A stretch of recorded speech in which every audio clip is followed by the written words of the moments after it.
May know here, I'm not your regular host. It's young Daniel's away at the pub tonight, so I'm in charge. I don't know what's more scary. In fact, I'm in the hot seat for Scotland if I do or die clash against the Swiss tonight. Anyway, we're joined with Keith Jackson, Scott McDermott over in Cologne. How are you, boys? How's things? This is like real life imitating art, isn't it? We've actually got a Will Ferrell lookalike acting as Anchorman, or something like that. Is that Anchorman? Sorry. Yeah, something like that, Mick. Right. Anyway, how are you guys? How's Cologne?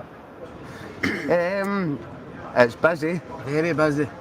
Chaos, absolute chaos today. We set off for the press centre, but just before 4 o'clock today, for a 9 o'clock kick-off, and obviously the Tartan Army are just they have basically won easily, scooshed at the battle for the city centre. Yeah.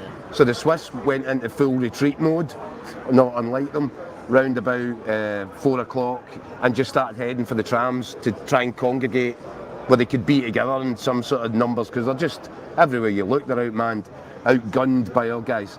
So that meant from 4 o'clock onwards, the trams have been absolutely rammed.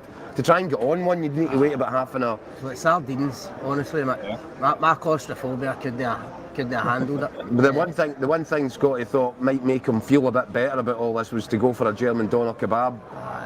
Bad idea. Honestly, bad idea. Well, do you know that thing? Have you got that fitness app on your phone, Mick? The one that tells you how many steps you've taken and all that. Yeah. So the daily ambition is to close your ring. Yes. Well, that's it, isn't it? Yeah, so to speak, yeah. Well, we've been closing our rings every day of this tournament, so much walking, but today... Closing my ring become a bit of an issue today, for some reason. Scotty's ring's been destroyed. I don't know whether it's just the nerves before the big game. That's the big game nerves or the exercise? No, I think it was that extra chili sauce I had in that kebab. Oh, mate. Oh, the perfect pre-match meal. I saw some of the scenes in the city last night and this afternoon. It must be some contrast to little soupy garnish we've been based on last week. Unbelievable, mate. I actually think it's... I think there's more Scotland fans here than there was in Munich, which didn't seem possible. At Cologne, it's just maybe a smaller area, but... It's more kind of compact, not as spread out, so when you're in the centre, you just cannot move for Tartan Army. The place, I think that once again, as they had to do on the match day in Munich, they had to shut the main square because it was just too busy. I don't think the authorities I think they knew there was going to be lots of fans, and I think they were genuinely delighted that it was going to be Scotland fans, because they know their reputation precedes them. You're not going to have any bother with the Scotland fans. The only bother you're going to have is, have you got enough beer in the city? Aye, listen, at the front of the cathedral, obviously in the city, which is the main kind of attraction, I mean, they all seem to kind of congregate there. And it was actually good there this morning, or kind of mid-morning, and it was actually really good, really jovial. The usual, the footballs are getting kicked about, and a few songs and stuff. Everybody just milling about the streets with a cargo basically, and having a great time. But then when you walk down onto the kind of the riverfront, it was packed there as well. Everywhere, all the way everywhere you look. There's obviously quite a lot of Swiss, but I mean, as I said, what they outnumber 10-1, more than that. It feels that way. I mean, listen, it might be different once we get into the. Also, it's a total culture clash. The Swiss guys that are probably, got a few quid, they're all probably bankers or whatever, could you clockmakers, I don't know. They're a bit more reserved. They're very civilised. Yeah. And if you've ever been to Switzerland, spent some time there, it's a beautiful country, one of the most kind of perfect picture book, idyllic countries you'll ever, but it's kind of ruined on the Swiss a little bit if you don't speak too loudly. They're kind of a bit dull. So they're Swiss, by the way. You can see them looking around at the Tartan Army going, what is going on here? There's a lot of bemusement, but do you know what? They're all mingling well. It's a terrific atmosphere again, and I love that. I love to see that because, Mac, you know yourself, when you go to these cities and there's an invasion like this, and by the way, I'm not sure many cities have seen an invasion on such a scale, but there's usually an edginess, whether it's the police are waiting round corners with riot vans and all that ready for action. There's not even it's look, these guys are just going to come, and as long as we we make sure there's enough beer for them, it's going to be fine. And certainly there's no hint of trouble. And you know, given some of the scenes and some of the things that we're hearing from different cities and different groups of supporters, again, they are doing Scotland proud, actually. They did see one guy last night. Oh. Did see one guy. A few too many sherbets, I think. And honestly, Mick, you've never seen it. The guy was walking with his body in a curve. he's like bent at a 90-degree angle. The head like an anvil. Oh, it was unbelievable. And then he did, and inevitably he couldn't stay vertical for too long. He sat down on a bench. He was probably there the whole night. I don't know if you've seen it, Mick, but there's a brilliant clip doing the rounds on social media, and it's when the storms came late yesterday afternoon. I think an old local guy with a Zimmer frame was walking through the city centre.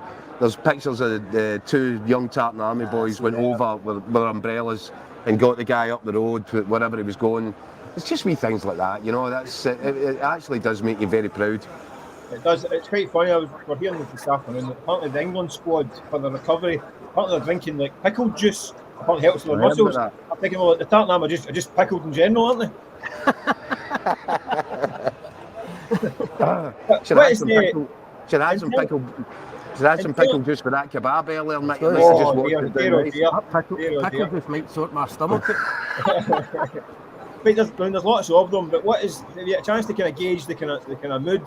So obviously we had the kind of bump last week, and we're trying to forget about the Germany game. But what is the kind of mood amongst all the punters? Do you get a feeling for it? I think it's pretty negative now, if I'm being honest. I don't know if it's negative. I don't know if people believe. I don't know if people believe anymore. I think everybody, ourselves included, went into this tournament thinking we can believe in this team, we can trust this team. Despite the kind of run of results building up into the tournament, you still think when push comes to shove, when this gets real, our guys will just click into mode again. That didn't happen, obviously. In fact, I think it came as a real nasty shock how far off it they were. And I think that's tempered a lot of the kind of expectations. Maybe that's a good thing. I don't think people believe the way they might have done going into this match. I think maybe some people will be dreading it a little bit, and maybe some people will just be hoping for the best. But in terms of turning up here tonight thinking, yeah, do you know what, we'll take something off these, I don't think many people feel like that. The main thing is, Mick, I don't think people can envisage just going for such a low performance to such a high performance. Well, it's a shambolic performance, is what it was. Aye, in the space of a couple of days. We're sitting in the press centre just now in the media hub, just across from the stadium. Just watched the first half of Germany versus Hungary, and you're looking at Hungary's performance and thinking we get nowhere near that. In the first 5-10 minutes, Hungary did more in the German half than we managed over the whole match. But again, Keith, they've not done anything extraordinary. They've pressed. They've played with an intensity, they've had a bit of urgency, they're getting in and about the German players, so that gets them up the park. They've had a few corners, they've had a goal disallowed. All of that was missing for performance. And what they've done listen, guys, before we get too pessimistic about our chances, I'm going to bring in a special guest. See as how I'm flying solo here, and I'm a bit of a rookie at presenting. I thought we'd try and get one of the legends of Scottish broadcasting media.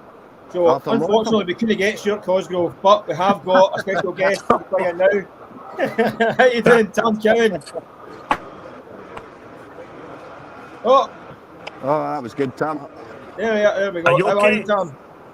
We're better now. I'm brand new. I need to clarify something first up for Keith and Scott. The two Tartan Army guys with the brawly, that was actually Hugh McDonald they were helping into the local lavatory. I'm sure you'll appreciate the mention. Keith, you're looking awful. I thought the weather had been chucking it down there. You look very brown. Well, do you know what, Tam? You have to prepare properly for these tournaments. I managed to get a few days in the south of France before I come out here. And every now and again the sun comes out, so yeah. You get a few days in the south of France. I had a week in Cambuslang. How's your room, boys? Notice I used the word singularly.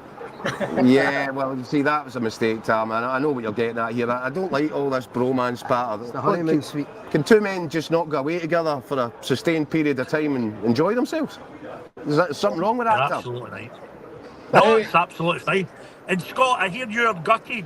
I heard in the grapevine, Scott, you're gutted that Connor Barron hasn't been drafted into the squad. Should have been an immediate call-up, as far as I'm concerned. We might still try to figure out how Jack Butland's not in goal. Anyway, Tam, Has it been absolutely brilliant, no? I mean, I Yeah. must say, I'm sitting here now, I kid you not, I'm sitting here in my motor, trying to operate Zoom. The last bit of tech I had to go out was CB radio, but I'm just absolutely jealous. Everything that's out there, it looks fantastic, is it? Tam, the only thing that was kind of, one, the football on Friday night put a downer on it, and two, the weather's not been so clever. But see everything else, see that Garmisch Park in Cutson, we keep going on about it. Oh my God, what a place. It's like a wee toy town, a wee dreamland, isn't it? It's sensational. So, Tam, they picked I was the going to right ask you, place. I was going to ask you, Tam, you like talking about JFK moments on the radio, don't you? But tell me Yes. JFK moments. Friday night against Germany, where were you when Germany were knocking 5 passes? Were you behind the couch? We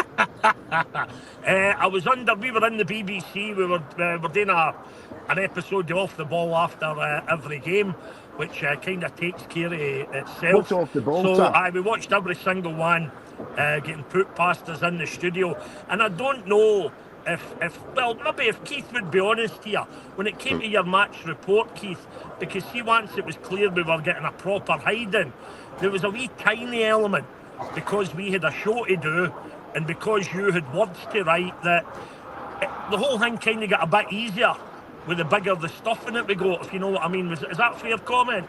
No, because it was painful having to write it. It was painful to watch, it was painful to write, it didn't make it any easier, Tam.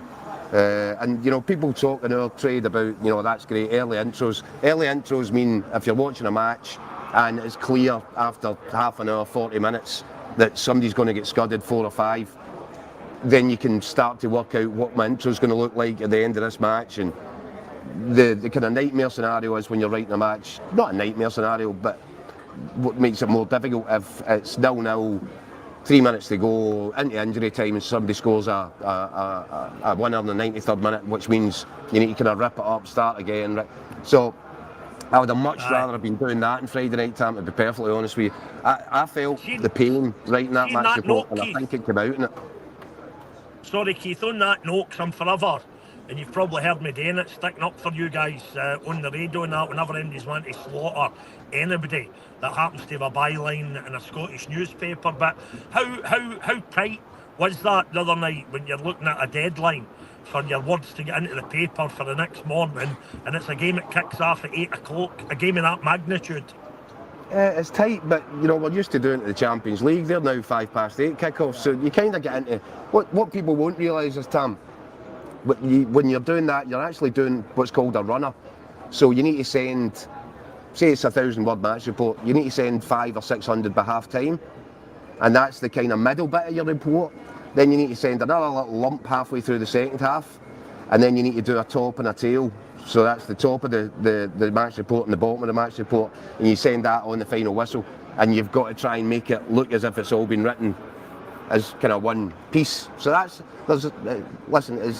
doesn't really make it any more different than it would be if you were doing, whatever, Hibs versus Dundee United or something like that on a Wednesday night. It's the same process, but obviously you're just a little bit more invested here, and I have to say I just found it right depressing to have to write that one, because it was just hard to watch, hard to write, and I'm sure it was hard to read. As long as it's the last minute goals we don't like to write about. That's the ones that throw the spanner in the works, isn't it? When it's 5-1 after about an hour, it's easier, isn't it? Well, I'd been quite happy to write about a last minute Scotland winner. One of the bad things, Mick, was a mix zone. I mean, you know what mix zones are like. Mix zones at these tournaments, mate, are horrendous. UEFA have changed the format of the mix zone now. Normally you get players just walking right through, as you know, and it's up to them whether they stop and speak.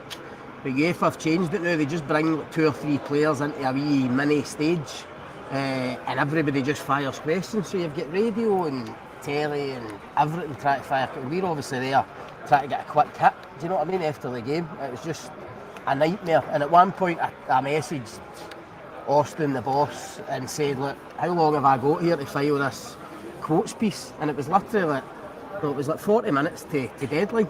You had to transcribe Scott McKenna and then get a 700 word piece or 800 word piece, so it was a bit fraught later on, put it that way. Well, I don't think Tell anybody you needs what, to hear Scott, about it. you're a brave man, Scott. MD works in newspapers now, who's willing to ask their boss, how long have I got here? They measure it in days these days. No very long, was his answer. Anyway, that note, a question from one of our viewers, Sean Byrne, asking, name your team for tonight. So, guys, Tam, who's your team for tonight? Oh, Brazil. But if we need to pick the Scottish guys, no, I'm for day one, when we were all shouting and screaming for Stevie Clarke to become the Scotland manager, I almost made a vow, Michael, to let the guy get on with it. I've never been one of the fans who thinks that he knows better than a guy that's been immersed in the game at the front line all his life. So, other than, there's all a wee bit of romance in us that thinks that if he plays Lawrence Shankland, he's going to pop up maybe with a hat trick tonight. But I don't foresee that he'll be playing even. And my only fear is that I'm assuming that Billy Gilmore is going to get drafted in. And I know he's not a boy anymore, but boy oh boy, we haven't half put the weight the world's shoulders on that wee guy tonight, because Steve Clarke was making that very point, Tam, the other day. Because there has been a clamour, and probably I've been at the forefront of it. It's him that's put all the pressure. He's been talking about it for a fortnight. But he does make that point that, just take the pressure, just let the boy come in. If he's coming in to this starting 11 to face Switzerland, just let him go and play his own thing. Don't put the added pressure on. And maybe we are kind of putting a wee bit of added pressure. Maybe it's not fair, but I'll tell you this about Billy Gilmore. I think he's the type of boy that responds well to that. I think he likes the pressure. I think he revels in the responsibility. So, let's see. So, I'll tell you where I agreed with you. I'll tell you where I agreed with you the other night, Keith, when I was watching the Hotline live. You were saying almost, I'm trying to think who it was been interviewed now, but you were saying you were almost noticing a wee bit of proper hurt, a wee bit of maybe venom in one of these interviews. Was it maybe Grant Hanley that was been interviewed? It was Grant Hanley, yeah. I thought he was I've going to sensed that as well. The other stuff that I've seen back here on the telly and that, there seems to be a wee something about any of the players now you hear talking about this game. I think they were hurt really, really badly, and hopefully in such a way that can help us tonight, and get a performance out of them. It was rank the other night, there's no doubt about that. Well, I said to Callum McGregor, Tam, just after the game, the next day, I think it was the Sun, Callum McGregor. Oh, and, aye. Oh, aye. The Celtic captain. So I said to him, look, see when you've achieved what you've achieved in the game yourself, guys like Andy Robertson, Scott McTominay, I said that must have been embarrassing. There must have been an element of real embarrassment. And he said that's exactly the word. It was embarrassment. I was kind of walking off the pitch. That's the only word that came to my mind. And then it was also put to me, there's also a touch of anger there. So yes, and I'm quite happy with that. If there's anger, if there's hurt, if there's embarrassment, I think we shouldn't need any extra motivation, but I think you've got a group of boys there that know. Oh well, we've lost the info for Tam. That's all right. Oh, we're back. I was just thinking there, guys. Do you think Roy Keane's done us a favour with his criticism of Andy Robertson? He looked so he kind of was a bit a wee bit angered by Roy Keane's. I think there's a lot I need on Mick, and I just can't wait for them to get out onto the pitch and show how badly they've been hurt by it. Show what it means to them. And I think they're on this stage and the ambition has to be to show that they belong here. Not that they're just happy to be part of the show, but that they're good enough to compete. And I'm hoping that's the Scotland that we see tonight. Scott will tell you your team. Obviously, we've picked our team together because we're doing everything together these days. Exactly. Nah, listen, I think definitely James Forrest to come in at right wing back would be a positive move, I think, in terms of getting us up the pitch, keeping possession a bit better than Tony Ralston did the other night. We're expecting Grant Hanley to come in for Ryan Porteous, who's suspended. And obviously Billy Gilmour in for Ryan Christie in midfield, which should allow Scott McTominay to get a bit further up the park and do what he was actually doing in the qualifying campaign to get us here. So I think was that the 3 changes? Yeah. Anymore? No, that's it. And you basically then got the Celtic captain and Billy Gilmour as your deep line 2 midfielders, and McTominay on one side and McGinn on the other, kind of almost like a box, but going from in to out type of thing. Not playing as wide as they were playing, or as John McGinn and Ryan Christie were playing the other night. I'd stick with Shea Adams. I don't think you can sacrifice him for that performance. He just wasn't involved in the game. But I really fancied the idea of James Forrest. I kind of did do right at the start, before we even came out to Germany, when he was named. I thought, well, that's a possible solution to the problem on the right hand side. I'm afraid if Steve Clarke thought Tony Ralston was the better bet between him and Ross McCrory for the Germany game, I can't see anything that will have happened that will have made him all of a sudden think that Ross McCrory might be better than Tony Ralston at it. And Tony Ralston wasn't. He let's just say it was a painful night for him. James Forrest, for me, gives you an outlet. He can run at people down the right hand side, but he's also smart enough to know when to cut inside. He knows when he's going to run down a roadblock. What he'll do is he'll turn back round and he'll feed the ball into midfield. We'll keep possession and we can build again from there. And these are all the things that we were missing against Germany. There's one from Henry Anderson. If there's going to be a hero tonight, who's it going to be and why? Who do we think? Tam, what do you reckon? Who's going to be a hero tonight? You know what? I've got a funny feeling that Angus Gunn is going to be pivotal, because I think somewhat unfairly he got a wee bit of flack the other night, certainly for a couple of the goals. And welcome to Scotland, suddenly online, and certainly when we were on air, the domestic disputes start breaking out. You'd obviously a lot of Hearts fans contacted us saying, well, that's what you get for not taking Craig Gordon, he should have been there. And then we heard these disputes, the Callum McGregor thing that we kind of touched on earlier, with Graham Souness's wee faux pas. That of course just became a spark between Celtic and Rangers fans. So we know all that stuff happens, but I've got a feeling, because I've bet us indeed to win 1-0 tonight, and I've got just in my head, and it would exercise any of the ghosts of the other night. I can see Angus Gunn coming up with an important save right at the death that secures the 3 points for Scotland. Wow, I mean, you're not putting any detail there, are you, Tam? We'd definitely take a bit of that. Unfortunately, you know what, Keith, the other thing about it is, and I hope these boys realise that, see, Callum McGregor or McTominay or even John McGinn getting a bit of criticism the other night, I think the criticism was only levelled at them out of despair almost, because we know how good these guys are. Yeah, correct. And they just didn't lay a glove on the Germans the other night. We know it's the Germans, but even then, we'd always have created at least a chance or two against brilliant teams like that in the past. So I hope they boys only put after game tonight. I hope they're able to just go out and express themselves and know that, if you like, it was a backhanded compliment, everybody kind of castigating them as we did. Well, no, fair comment, Tom. I'm just talking about Angus Gunn. There's a lot of talk about him being born in England, and they thought, no, he's definitely a Scottish goalkeeper, isn't he? But what about the Swiss? I mean, I watched them at the weekend. I thought for an hour they looked pretty good. 2-0 Germany, 2-0 Germany, Gundogan. Well, we want them to keep scoring, don't we? We can do it well. Definitely. We want them to get a few on the board. Yeah, definitely. Keep going, guys.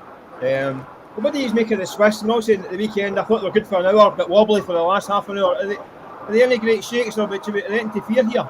I don't think they're great shakes, Mick, but they're a decent team. I mean, you just need to look at for me, the 2 centre-backs. Scotland are struggling defensively, and I look at their 2 centre-backs. Akanji at Man City is Premier League winner, and Fabian Schär for Newcastle, who's playing top 6, top 8 Premier League. I think the goalie's at Inter Milan. It's just won the Serie A title as well. So I mean, he's one of the best keepers in Europe. That's the standard you're up against. So it's going to be really difficult, and that's why I think, listen, we're not going to get in. We're going to want us to go out and try and play for a point, But see if he gives a draw the now, I think we'd bite their hand off. I think the most important thing, certainly we need a result and a point. A point is enough. But a point, we need to try, if it is a point, we need to try and get a point the right way, if you know what I mean. I don't want us to go out there, play the sort of, you know, there was no defined style of what we were doing against Germany. I want to see us getting back to what we're good at, which is passing the ball through midfield, controlling the midfield, not through but because we've actually got better quality players than most other teams in that area. And I think we've got better quality players than Switzerland in that area. I think if we play our game against their best game in the middle of the pitch, we'll dominate it. But the guy I've no mentioned is obviously Xhaka, who's just had an unbelievable season with Bayer Leverkusen. He's the guy. He's the Swiss Tony Kroos. He'll try and everything's relative, right? But I've heard now he's like Tony Kroos, he's like Luka Modric. He's not even in the same planet as these guys. And I'm confident that our midfield can get on top of him. I'm confident that they can if they're at the top of their game. But we saw the warnings on Saturday because he was outstanding for that match against Hungary. And they can't give him the space he got the weekend to run riot. But I think you're right, Jacko, that they're quite a boring team as well, the Swiss. I mean, you talk about a boring country and all that stuff. They actually, I think they drew about 6 games in qualification. So they do like their draws. I mean, I think they would take a draw tonight as well, wouldn't they? Yeah. It's not a bad point, Mick. But you know what they are? They're boring, but they're kind of reliable. That's just the Swiss. Perennial qualifiers. almost every tournament. And you struggle to remember, when did the Swiss not make it out the group stages? They just always do it. So that's another thing that's a challenge because we never do it. So, but I genuinely believe that we've got enough quality to go in against them tonight. No fear. That has to be the first and last kind of expression as they leave that dressing room. No fear tonight. Don't fear them. Go out and challenge yourself. Go and put yourself up against them and prove that there's a reason that most of our guys are playing at big clubs. They've got 1 or 2 excellent players. Of course they do. But I don't see any reason why we should fear them. And I do believe if we put on a proper performance, we might earn a point. And if we earn a point, we go into Sunday's match in Stuttgart against Hungary with a fresh, kind of almost like an adrenaline shot that we're back in this. And that's what we need. Anything less than that, it's going to be a right miserable few days back in our wee hometown of Garmisch. It's not going to be a happy place. We have done well in the kind of second games in major tournaments before after a bad start, haven't we? I mean, thinking back to Costa Rica. Remember Costa Rica in Italia 90? Do you remember the reaction to that one, Tom?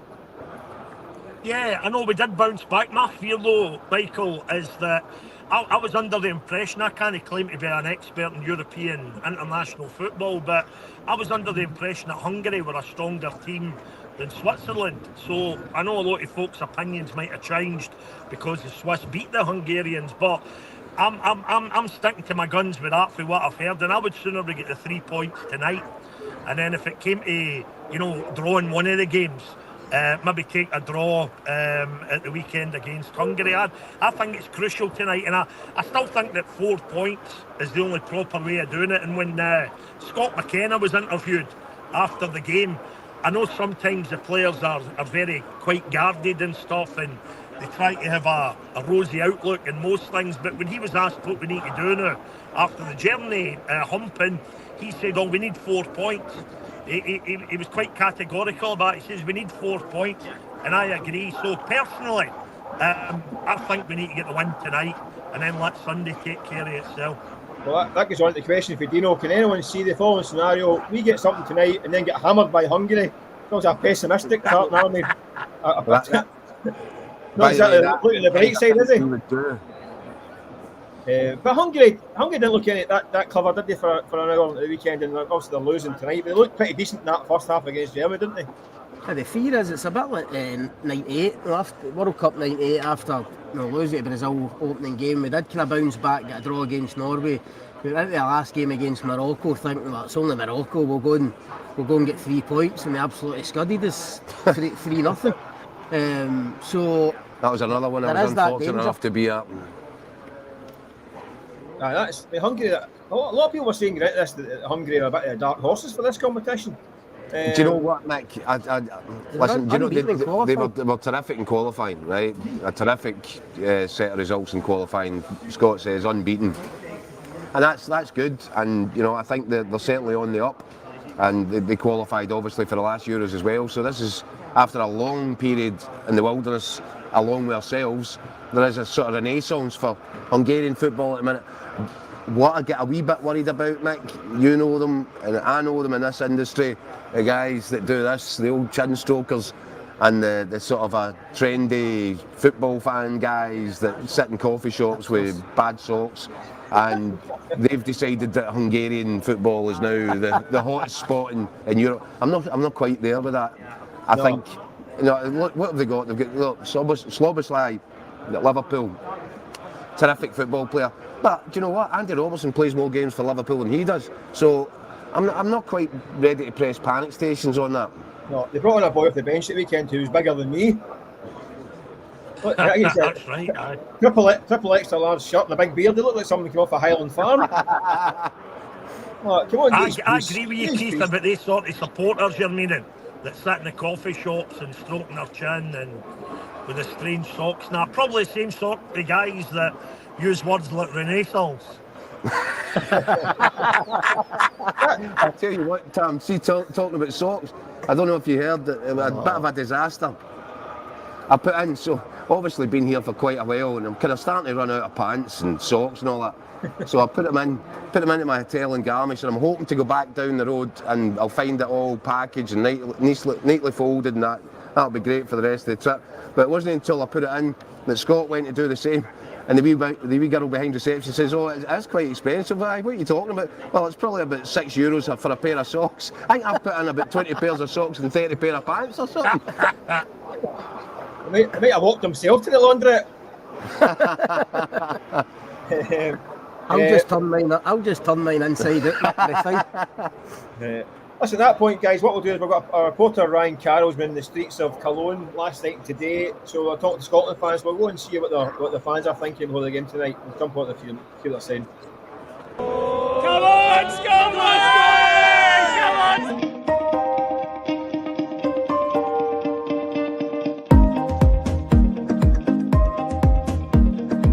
And what do you make of the fans on the amount of different countries out here? We've got German, Albanian, Swiss. How's it been? Brilliant, and that's what the world should be like. Everybody coming together and just enjoying themselves. How do you think we're going to get on?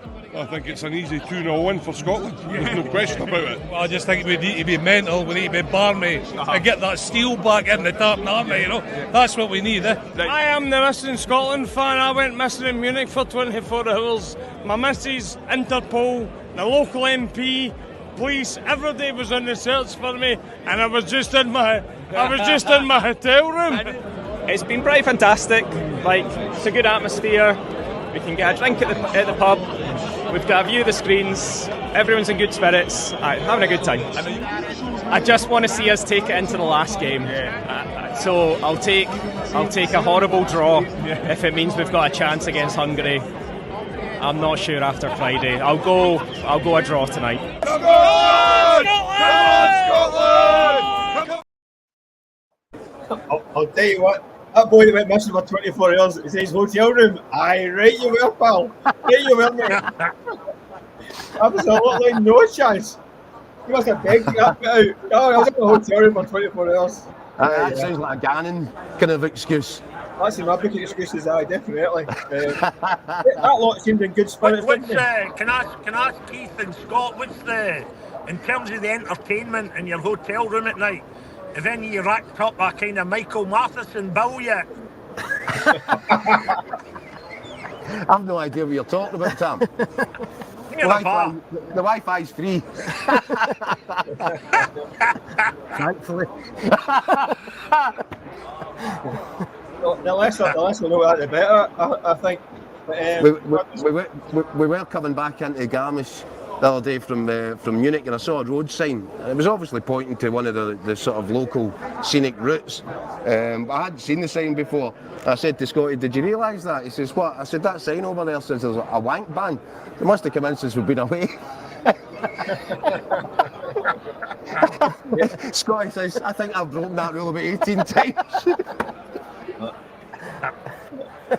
I'm always in Germany. You always got to be careful the difference between a nightclub and a discotheque, don't you? A nightclub isn't actually a nightclub; it's actually slightly a more adult entertainment club, isn't it? I don't know. I only found out in the 18th attempt to try. So it's a bad reception here, Mick. I think we better not get self cancelled. But in terms of this evening, how do you talk about the playing for draws and all that stuff? How did Steve Clarke approach it? I mean, he's been quite an adventurous manager for Scotland, hasn't he? Well, that was what was frustrating about the other night. I think that the team selection, putting Ryan Christie in there, was an admission that he was giving up the midfield, that he was going to go long and he wanted Ryan Christie to have the legs to get up and support Shea Adams. It backfired horribly, and we know that. There's no point going over it again. I want him to be brave this time. I want him to say, right, we're not giving up anything in the middle of the park, we're going to dominate the middle of the park. That's why Billy Gilmour has to come into the starting lineup, and I want him to be brave with putting James Forrest on the right hand side, even though he's a pragmatist, he's quite cautious. He might look at that and say, well, I can't play a winger in that position, I need to play a ready-made, robust defender. I think this is the time to throw the dice. I think James Forrest on the right, Billy Gilmour in the middle of the park gives us our best chance tonight. Mick, see if we're going to get a point or more, we're only going to get it by playing progressive football. We're not good enough defensively to go and hang on and defend deep and sit in against teams. We've not even got the players in the counter-attack with pace that can play that way. If we're going to get anything, as Keith said, we need to play through the midfield. We need to actually play. We need to actually take part in the game. That way, things will happen for us. Our best hope of keeping them out is that we keep the ball for long spells. Yeah. That we dominate it. If we let them have the ball and let them come at us the way that the Germans did, we can't hold on. You just can't hold out for that length of time. The best way to keep the ball out of your own net is to make sure that you guys are keeping it amongst yourselves. Don't let them have it for long periods of the game. We've got players that are good enough to do that, but it does come down to how Steve Clarke wants to approach it. I strongly suspect that that's the way that he'll be wanting us to go about it this time. Can I ask you, for all the chat we've had about the potential lineup, when do you actually get the team lines through? Because that's 20 to 7 our time, an hour and 20 away for kick-off. Well, they should come through soon, but we're going to have to get off this show and get up to the press seats.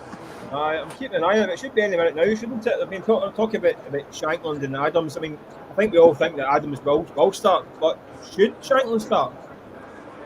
Not for me, Mick. But and listen, I wouldn't be suicidal if he did. No. I'd be quite confident in him doing a job for us. But for me, Shea Adams, Scott. I think he'll be tempted, Mick. I think it'll be in his thoughts, but like everybody, I think he'll probably feel a bit for Adams the other night, just how isolated he was, and he'll want to give him another go at it and get guys round about him. Tonight will be a different game, in terms of how it'll go. So he will see more of the ball, you'd think, maybe get a couple of chances, but Shankland will be in his thoughts, and obviously if it's no going our way or he needs a goal after an hour, then he'll be the guy that he looks to. Aye. I'm just thinking, Tam, have you seen this story about the psychic cow? Oh, not yes. More animals. Is it some kind of Highland cows predicting results this year? Yes, aye. It's the carry on for, what was it last time? The calamari, the squid, the octopus, whatever it was. That was about 16 years ago. Going with the Highland cow. Aye. Apparently this Highland cow... It kicked a ball, and apparently because it was the Scotland ball it kicked, that means that we're going to win. Right, well, apparently Highland cow Alma and her calf Jimmy in Pollok Park predicted the winner of tonight's game, and I think they're saying Switzerland, so everybody wants a burger later on. I think I've got an ideal candidate. We are back in Pollok Park with our Highland cows, who are prepared to predict Scotland's next Euro 2024 group against Switzerland. They may have overshot with optimism in beating the Germans, but who can blame a couple of Scots for some ill-founded optimism? With a victory in Cologne in Stevie Clarke and co.'s sights, let's see what Alma and 1-month-old Jimmy have to say on the fixture. First up, here's Alma. She's walking straight down the middle. but she turns right towards the Swiss flag. She must have seen the German result and not fancied our chances in the next round. Jimmy up next. And the wee man has went right for Scotland. The calf believes in the boys and thinks we can turn our campaign around against the Swiss. So there you have it. Alma says Switzerland, Jimmy says Scotland. What is your say? Can Scotland turn it around against tough side Switzerland? Let us know your thoughts. Well, there we go. We Jimmy can get spared. Alma's getting a bit of pepper sauce put on top of it later on. Did you like that segment, Tam? Yes, it was fun. Yeah, I thought it was very much fun. It was great.